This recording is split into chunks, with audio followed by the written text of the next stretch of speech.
This guide has been inspected and improved by Luminous. Hey guys, this is Sunsfan and welcome to the official Dota Cinema Guide to Brewmaster. If you aren't familiar with this hero, you may want to watch the introduction we did for him at the corresponding link. Brewmaster is a strength utility hero who can potentially be used as an initiator, a tank, or a carry depending on what the team needs. Because of his skill set, he is one of the toughest heroes to kill. Skill build. Leveling Brewmaster is pretty standard up until a certain point. That point would be level 7. You'll max Thunderclap by that point, as it's your main nuke and source of damage.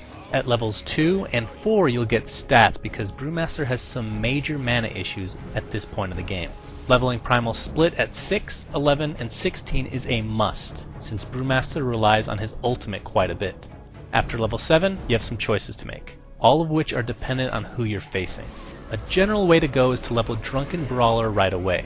This will give you a little bit of extra DPS output, as well as some general survivability against any hard hitters. For this build, you'll obviously level Drunken Haze last, but there's still an option to get one level of it a bit earlier. Now for the second build, it's essentially the same as the previous, except you max Drunken Haze second. The time you would use this build is for when there are huge DPS machines such as Lycan and Ursa on the playing field. The slow from this is certainly useful, but the mischance is really where it's at. If they don't have a way to take off this debuff, physical DPS heroes are totally screwed in fights.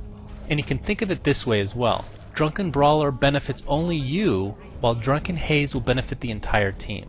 But generally speaking, the first build is far more common because usually you won't be taking a ton of physical DPS until mid-game anyway. Item build. Starting for Brewmaster, get your basic health and mana regeneration coupled with Iron Branches, which you can turn into a magic wand at your earliest convenience. Boots for Brewmaster are phase, because without extra help, it can be tough to land a proper Thunderclap on enemies. If you're farming particularly well, then Boots of Travel could be considered as well. Really, the core build for Brewmaster would include a Blink Dagger and Aghanims, but before you get to that point, it's usually a good idea to get a Drum of Endurance. The extra stats along with the helpful aura will benefit your entire team, which includes your cuddly spirits. After drums, some players like to get a point booster and then get blink, but that's really just player preference. But yes, eventually you want to finish your blink for initiation purposes, and then create an Aghanim Scepter since it makes your spirits so very strong. After these pickups, every other item is considered luxury. An Assault Cuirass would be a great pickup based on the fact that it'll make you tankier, also allow you to hit harder and faster, that's what she said, as well as give you an awesome aura that will work as long as the Earth Spirit's alive. A Heart could also be looked at as it gives you a great deal of tankability as well. And a cool note about the Heart, and well, any regen for that matter, let's say you have a Heart and are relatively low on HP. If you use your ultimate, you'll regen for 2% max HP a second while your ultimate is active, even if the spirits take damage. Gameplay. During the early game, your Thunderclap is quite powerful. It deals a nice amount of damage and slows for an incredible 4.25 seconds at all levels. This, in combination with another slow or stun, could make for a pretty easy lane overall. And once you farm your phase boots, effective initiations at that stage of the game will be very easy to pull off. But generally speaking, even when you get into the mid-game, using your Thunderclap to farm is a pretty bad idea. Even if you have some items, you have to realize that none of them provide any substantial mana regeneration. So unless you go a radically different build, then use your skills only on heroes. But the real fun starts when you get your Blink Dagger. You can be the main initiation in a lot of cases because of your innate ability to survive. Your goal should be to blink in on any unsuspecting foes and use your Thunderclap immediately. What you do after this is completely dependent on both who you're going up against and how the game is going in general. If you feel you can survive in fights pretty easily, then you should use your Drunken Haze on the hardest hitter and start whacking away. But after saying this, good usage of your ultimate is really important. The 3 spirits can be used in both a defensive and offensive fashion. Some people prefer to use the ultimate when you're starting to get low, allowing you more time on the field overall. Others like to pop it right after you've initiated. Again, you'll have to gauge the flow of the game and decide which way to play will be most effective. If you're somebody that's afraid of microing units, then I have some good news. You don't necessarily have to be good at micro to be effective. It obviously helps, but it doesn't mean it's necessary, especially in pub play. Just know that the Earth Spirit is your #1 spirit.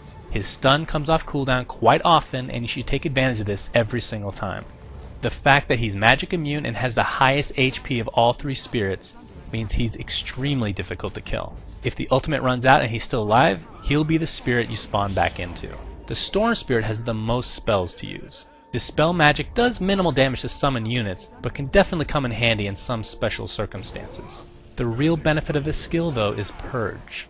Imagine taking off an important buff the enemy has, making it that much easier for you to take down. Windwalk is also a helpful spell in the fact that if you use it offensively, you'll deal 100 bonus damage. But of course, more commonly than not, you'll use it to run away if your Earth Spirits died, since this is the second priority for you to spawn in. The Cyclone is probably the most useful of his abilities and should be your main concern. Having an important hero out of a fight for 6 seconds is so good that I doubt I even need to explain it, so I won't. The Fire Spirit deals the most damage when taking his Immolation into account, and runs at the max 522 move speed. If you don't like microing, then you're going to love this guy. All you have to do is right-click someone with him, and he'll just follow them around dealing a ton of damage. If you want to challenge yourself, then try blocking enemies, since very few heroes can deal with that kind of speed. In conclusion, when using your ultimate, just keep in mind that even though auras work, you won't be able to click on items or use your skills. Drunken Haze is easy to forget, but as mentioned numerous times, it counters right-clickers to a high degree, so use it before ulting if possible. Friends and foes.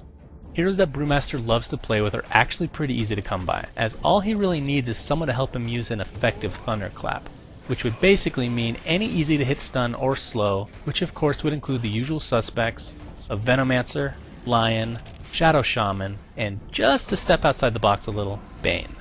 Heroes that counter Brewmaster are those that can prevent him from using his all-powerful ultimate. Heroes with long disables would include Lion and Shadow Shaman. Heroes with mana drain are Anti-Mage or any potential Diffusal wearer. And finally, heroes with silence abilities, some of which include Silencer, Bloodseeker, and any potential pickup of Orchid Malevolence. Thanks for watching, guys, and please remember to subscribe to our YouTube. Also, a big thanks to Flawless and Luminous who helped create this guide. You can check them out at their YouTube channels, which are linked in the video description. Also be sure to check out our website at dotacinema.com. My name is Sunsfan, and we love you guys.